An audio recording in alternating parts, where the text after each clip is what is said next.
Halo bosku, kembali lagi di channel Pilar Mas Invest dan Sekuritas, Touch Your Heart, Touch Your Profit. Nah, kalau kemarin kita sudah bahas sektor retail, saatnya sekarang kita bahas sektor yang lain nih. Nah, hari ini saya sudah bersama dengan analis spesial dari Pilar Mas Invest dan Sekuritas, Bang Johan Triantoro. Apa kabar Bang? Alhamdulillah baik. Asik, mantap. Nah, hari ini kita mau bahas sektor apa nih Bang? Infrastruktur. Oh, infrastruktur. Berarti banyak kuli dong Bang? Oh, pasti. Oh, gitu. Ya.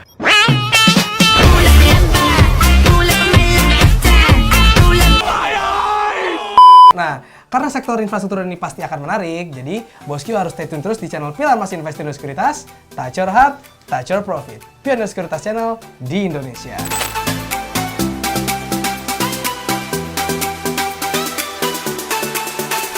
Oke Bang Jo, nah kalau kita bicara soal infrastruktur ini kan berarti akan didominasi oleh yang namanya pembangunan ya Bang di suatu negara. Ya. Nah, tapi apa sih hubungannya infrastruktur ini dengan perekonomian negara nih Bang? Oke.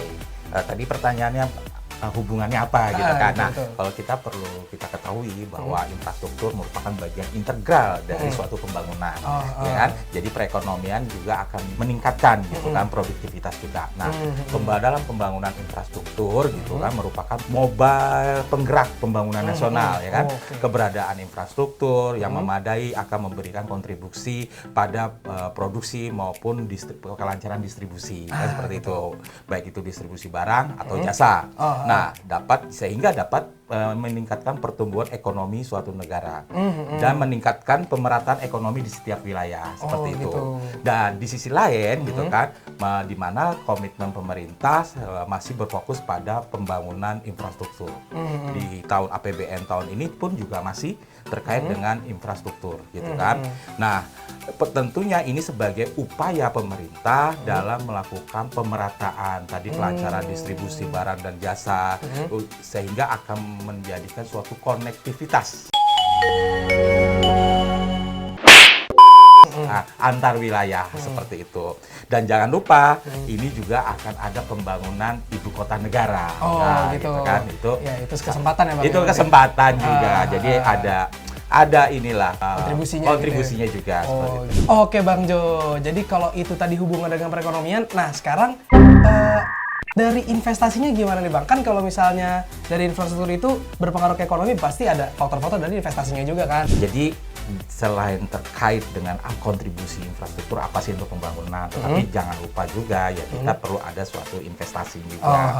Nah, investasi ini dukungan peran dari baik itu investasi publik maupun investasi swasta seperti itu. Nah, khusus investasi di bidang infrastruktur ini merupakan dalam rangka untuk meningkatkan gitu kan, meningkatkan pembangunan infrastruktur gitu kan.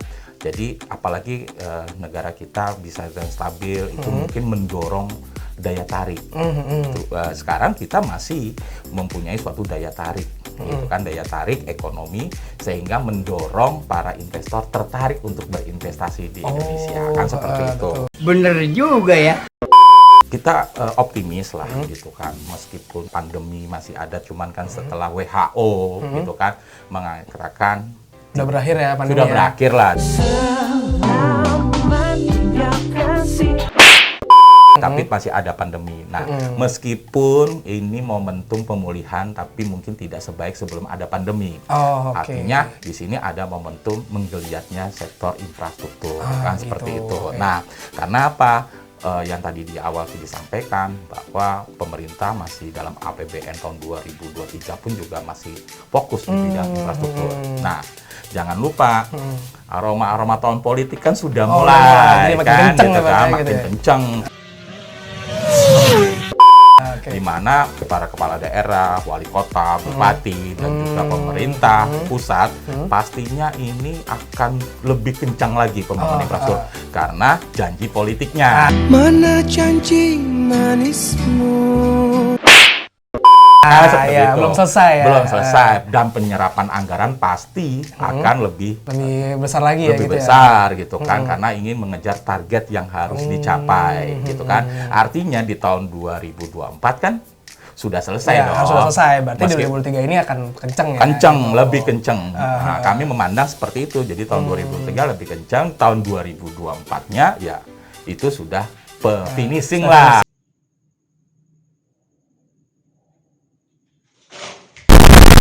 Jadi inilah ada suatu peluang momentum kebangkitan infrastruktur walaupun tidak sebaik sebelum pandemi. Gitu. Berarti tahun ini bakal banyak proyek ya Bang ya? Pasti ya, Bang. Potensi banyak proyek sih ada gitu kan, seperti itu. Bukan proyek pop kan Bang? Look at the music of my country. Look at the music of my country. My country, oh my country. Wah, jadi investasinya cenderung bagus Bang ya? Ya kan? Nah, kalau gitu, kalau misalnya investasi bagus, tapi kan kita nggak bisa luput dari yang namanya resiko nih Bang, ya kan? Benar, Nah, benar. resiko-resiko apa aja sih Bang yang berpotensi dihadapi nih di tahun 2023 ini? Oke, pasti ada suatu ketidakpastian dong, kan gitu betul, kan. betul. Ya kita kan kalau kita coba menganalisis kan tidak hanya yang bagus-bagus saja. Cuman kita bagaimana ada suatu ketidakpastian yang mungkin kepleset Who are you? I am under the water. dari target yang kita katakan bagus, tiba-tiba ya tidak ternyata yang sesuai diharapkan, ya, gitu. tidak sesuai lah Betul, gitu betul, kan. betul. Nah, di sini pun juga kami mencoba mengulas beberapa hal yang mungkin menjadi hambatan gitu kan.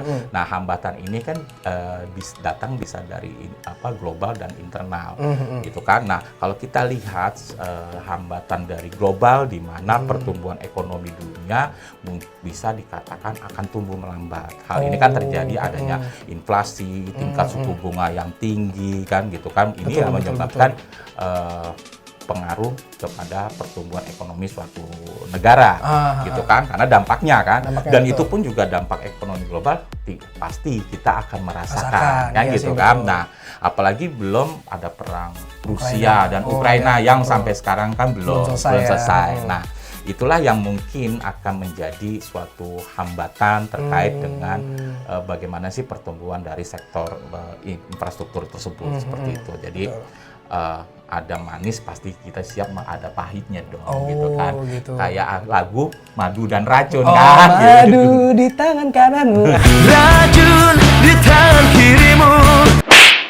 Oh, jadi gitu Bang. Resiko-resikonya ternyata ya ada juga ya. Ada dan juga. lumayan berasa juga. Iya. Nah, karena tadi kita udah bahas ekonomi dan juga investasi ya kan. Iya. Nah, dan resiko-resiko juga kita bahas. Nah, sekarang apa aja nih Bang saham-saham yang harus diperhatikan nih dari segi sektor infrastruktur ini? Oke, Gitu. ada beberapa pilihan dari kami yang untuk sektor industri yang masih yang memiliki potensi lah lebih baik gitu Lebih kan, baik ya, gitu di tahun kan. ini. Di tahun ini gitu kan, ya itu kan harapan kita kan gitu kan, biar dapat cuan Biar kan, dapat gitu cuan, gitu iya. kan.